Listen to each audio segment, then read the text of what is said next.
Les acteurs concernés par la gestion des frontières sont réunis depuis ce matin à Ouagadougou.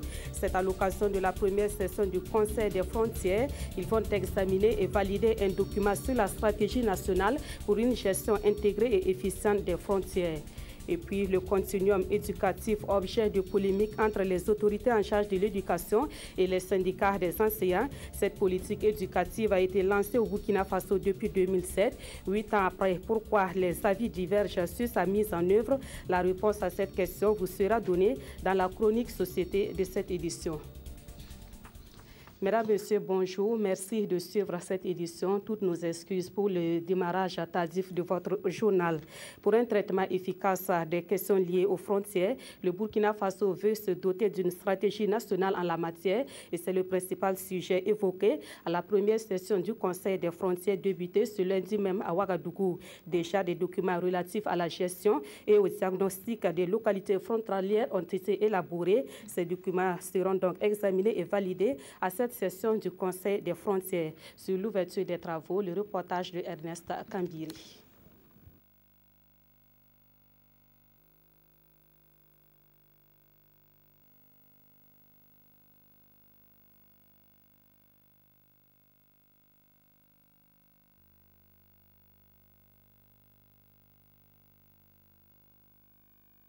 Voilà un journal qui démarre difficilement et nous allons essayer de revenir donc sur ce reportage de Ernest Kambiré relatif au Conseil des frontières, la première session du Conseil des frontières débutée ce matin même à Ouagadougou et cela devra aboutir à une gestion plus efficace des questions liées aux frontières et le Burkina donc qui veut se doter d'une stratégie nationale en la matière.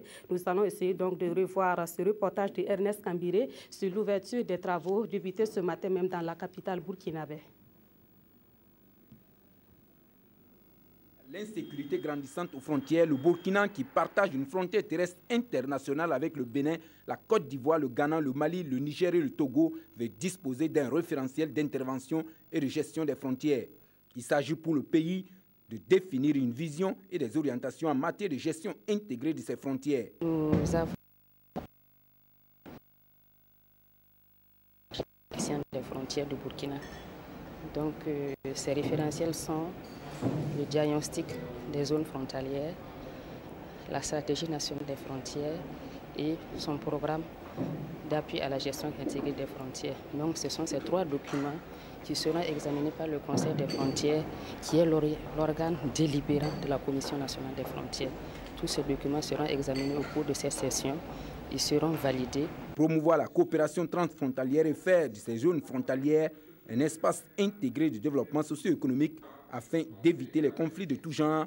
Cette première session du Conseil des frontières va au-delà de la validation des documents, permettre aux membres et aux personnes de ressources d'apporter une réponse cohérente face à la menace terroriste. Cette dynamique actuelle commande donc une révision de la gouvernance des questions frontalières et une réorientation des priorités d'intervention. La gouvernance prospective doit désormais et définitivement prendre le pas sur la gestion au quotidien des problèmes de frontières et des problèmes aux frontières. Dans sa démarche, le Burkina est soutenu par ses partenaires techniques et financiers qui, à l'ouverture de cette première session, ont réaffirmé leur disponibilité à accompagner le pays dans sa politique de gestion des frontières. Ouverture également ce matin à Ouagadougou du conseil d'administration du secteur ministériel du département de la communication. Il faut dire que c'est le premier CACEM de ce ministère au titre de l'année 2015. Il est consacré au bilan des activités du ministère de la communication pour une transition réussie au Burkina Faso. Le rapport de l'exécution du budget de ce ministère sera également examiné au cours de ce CACEM. Nathalie Sawadgo Nabalou. Le ministère en charge de la communication fait le bilan à mi-parcours de ses activités.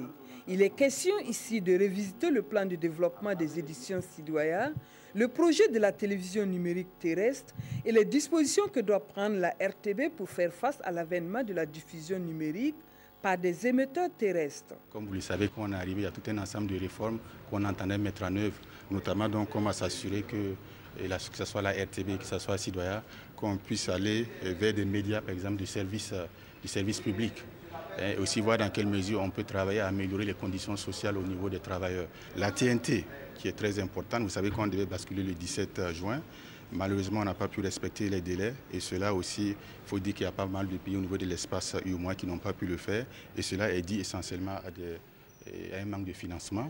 Mais vous avez suivi le dernier conseil des ministres, on a pu avoir l'accord donc pour procéder à la mobilisation des ressources, ce qui nous permettra donc de travailler pour s'assurer qu'au moins d'ici décembre, on soit au moins à jour dans certaines villes avec la TNT. L'examen du rapport de budget est aussi au programme de cette rencontre.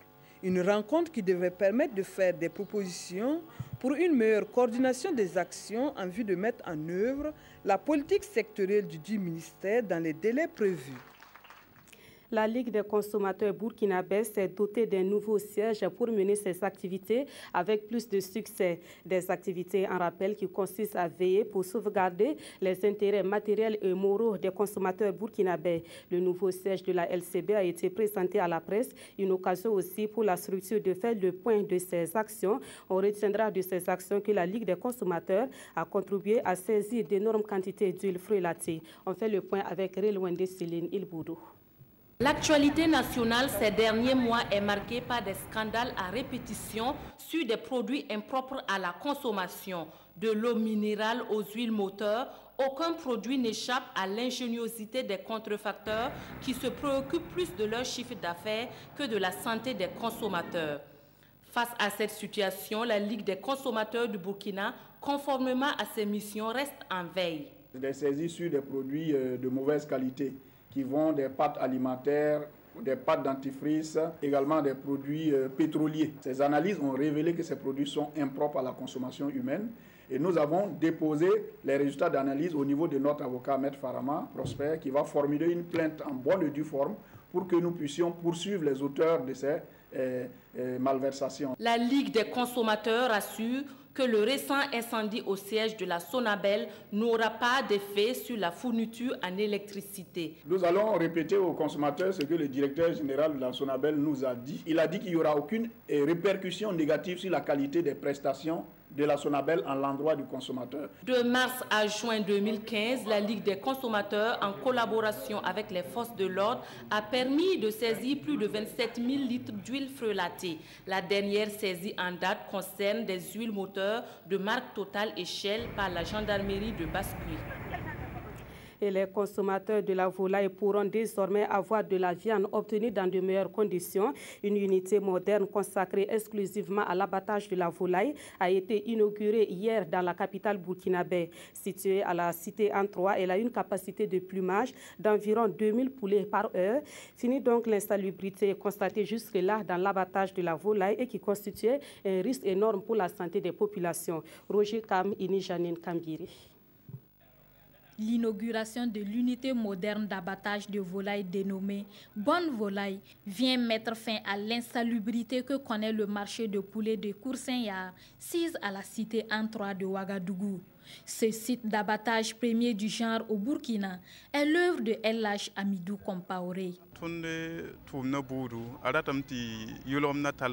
Je suis dans le domaine de la grillade il y a plus de 30 ans. Nous avons fait vraiment cette réalisation afin de pouvoir permettre à toute la population et les grillades d'une manière générale d'exercer vraiment ce métier dans la propreté. Le nouvel abattoir de poulet d'une valeur d'environ 30 millions de francs CFA abrite un bureau, une salle d'abattage équipée d'un comptoir de plumage, de 2 bacs à laver et de 2 lavabos.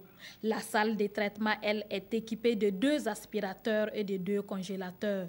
La capacité de plumage de cette unité d'abattage tourne autour de 2000 têtes par heure. À l'endroit des grilleurs, des acteurs, des transformateurs de la filière volaille de façon générale, je les appelle en tout cas à venir voir ce que El-Haj Compaoré Amidou a fait comme investissement, à s'en inspirer et à démultiplier ce type d'infrastructure-là. À l'image des abattoirs classiques du gros et du mini bétail, celui de la volaille constitue une satisfaction et un soulagement pour les grilleurs de poulets. Ils s'engagent à utiliser ce joyau dans les conditions d'hygiène requises pour la préservation de la santé des populations de la capitale. C'est l'heure du bilan au cadre sectoriel de dialogue eau et assainissement. Ce bilan est dressé par les acteurs du domaine au cours d'un atelier organisé à Ouagadougou. Un bilan qui fait ressortir des résultats en deçà des attentes. Une raison pour encore formuler des recommandations pour le reste des activités de l'année en cours. François Tirego et Estelle Barry. À peine 40%, c'est le taux de satisfaction des besoins dans le secteur de l'eau et assainissement. C'est ce que révèle le bilan à mi-parcours du cadre sectoriel de dialogue eau et assainissement. Un maigre résultat qui démontre que les défis restent nombreux à relever dans ce secteur. Ces acteurs du domaine sont donc là pour réfléchir sur les voies et moyens d'améliorer la situation dans ce secteur vital. Mais même si on est arrivé à mi-parcours, on devait s'attendre quand même à ce qu'au minimum le 50% des activités que nous avions prévues puissent être exécutées, ce qui n'est pas le cas. C'est pour ça qu'on dit à la fois, compte tenu des difficultés, nous avons une certaine appréciation, mais que nous espérons qu'avec la levée de certaines contraintes, nous devons pouvoir arriver à terme. Heureusement, le ministère en charge de l'eau n'est pas seul dans ce combat. Il a à ses côtés ses partenaires techniques et financiers qui l'accompagnent dans cet objectif de faire en sorte que tous les Burkinabés aient accès à l'eau potable et à l'assainissement. Je peux vous garantir que nous sommes là et que c'est un domaine extrêmement important dans le développement du pays. Le secteur eau et assainissement constitue en tous les cas une des priorités du gouvernement burkinabé. Il est inscrit en bonne position dans la stratégie de croissance accélérée et de développement durable SCAD. Ces participants devront donc formuler des recommandations pour accélérer l'atteinte des objectifs dans ce secteur. Autre point de l'actualité, et nous parlons à présent du continuum éducatif. C'est une politique éducative qui a été entamée en 2007 au Burkina Faso avec 45 établissements pilotes au départ. Le continuum éducatif est actuellement en phase de généralisation sur l'ensemble du territoire national. Et cette politique éducative fait cependant polémique entre les autorités du ministère de l'Éducation nationale et de l'alphabétisation et les syndicats des enseignants. Pourquoi cette polémique? La réponse dans la chronique Société de ce jour. Et c'est une chronique signée de Draman Dadia. L'école, lieu d'apprentissage par excellence. Les enfants devraient désormais passer les étapes du préscolaire, du primaire et du post-primaire dans le même établissement. C'est bien là l'esprit du continuum éducatif entré en vigueur au Burkina depuis octobre 2013, après plus de 6 années d'expérimentation. Ce nouveau système, selon les premiers responsables du département en charge de l'éducation, a l'avantage de résorber les disparités et d'améliorer de manière significative la qualité de notre enseignement. Cette réforme entraîne par ailleurs, à court ou à long terme, la suppression du certificat d'études primaires, CEP. La relecture des curricula s'impose donc avec des programmes réactualisés. L'enseignement de base devient obligatoire et gratuit à tous les enfants de 3 à 16 ans. Conséquence, les établissements scolaires sont actuellement bondés de monde, insuffisance de places.